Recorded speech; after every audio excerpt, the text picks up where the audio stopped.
اتنے بات اس کے غلط ہونے کے دلائل ہے نا اس کو عید میلاد النبی کو منانے کے کہ بہت ہی کوئی ضدی اور ہٹ دھرم ہوگا تو کہے گا کہ یہ منانا چاہیے. ان دلائل سننے کے بعد نبی کی زندگی میں درجنوں بار ربیع الاول آیا, صحابہ کی زندگی میں, ابو بکر کی زندگی میں, عمر, عثمان, علی رضی اللہ عنہم, اہل بیت کی زندگی میں, تابعین کی زندگی میں کوئی ایک ضعیف روایت بھی نہیں ہے کہ کسی صحابی نے ربیع الاول کی مبارکباد دی ہو یا کوئی عام معمول سے ہٹ کے کوئی کام کیا ہو, ایک چراغ جلایا ہو, ایک موم بتی جلائی ہو, یا کوئی حلوہ پکایا ہو, یا کوئی مٹھائی کھلائی ہو کسی کو. ضعیف روایت بھی نہیں ہے.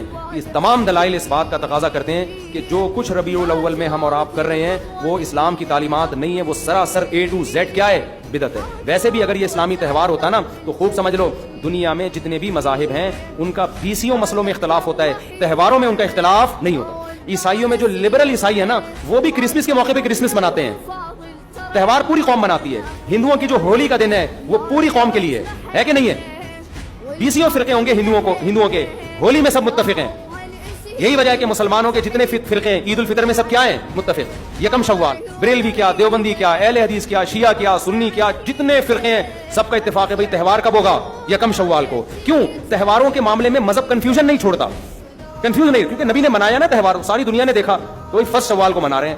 اور دوسرا تہوار ہے 10 ذی الحجہ کو جو بقرعید ہے. پوری دنیا میں کتنے ہی مسلمانوں کے فرقے ہوں, بقرعید کب منائی جاتی ہے, 10 ذی الحجہ. کرسمس کب منائی جاتی ہے, 25 دسمبر کو. ہندوؤں کی ہولی کا بھی ایک خاص تاریخ ہے, سکھوں کے جو ایک تہوار ہے اس کا بھی ایک خاص دن ہے, اس میں کوئی اختلاف نہیں ہے. اگر عید میلاد النبی مسلمانوں کی سچی مچی کی عید ہوتی, تہوار ہوتا, اس میں اتنا اختلاف نہ ہوتا. اتنا اختلاف ہے, پورے سعودیہ کی ایک گلی میں بھی کوئی ایک بتی بھی نظر نہیں آئے گی آپ کو. ایسا ہے کہ نہیں ہے؟ پاکستان میں گھر گھر سجے ہوئے ہیں, پورے مکہ مدینہ میں, ریاض میں, جدہ میں کہیں بھی ایک بتی بھی نظر نہیں آئے گی, ایک چراغ بھی نظر نہیں آئے گا. یہ کیسا تہوار ہے, پورے عرب دنیا میں کہیں بھی نہیں منایا جا رہا, انڈیا پاکستان میں دھوم دھام سے منایا جا رہا ہے. کھوپڑی شریف میں بات آ رہی ہے کہ نہیں آ رہی ہے؟ تو اس لیے یہ اتنے بات اس کے غلط ہونے کے دلائل ہے نا اس کو عید میلاد النبی کو منانے کے کہ بہت ہی کوئی ضدی اور ہٹ دھرم ہوگا تو کہے گا کہ یہ منانا چاہیے. ان دلائل سننے کے بعد. اور دیکھو مجھ پہ آپ نیگیٹو کمنٹس کر سکتے ہو, مجھے آپ کہہ سکتے ہو میرا یہ کلپ مارکیٹ میں جائے گا نا تو یہ دیوبندی ہے, وہابڑے, اور یہ ان کو کیا پتا, ان کو نبی سے محبت نہیں ہے.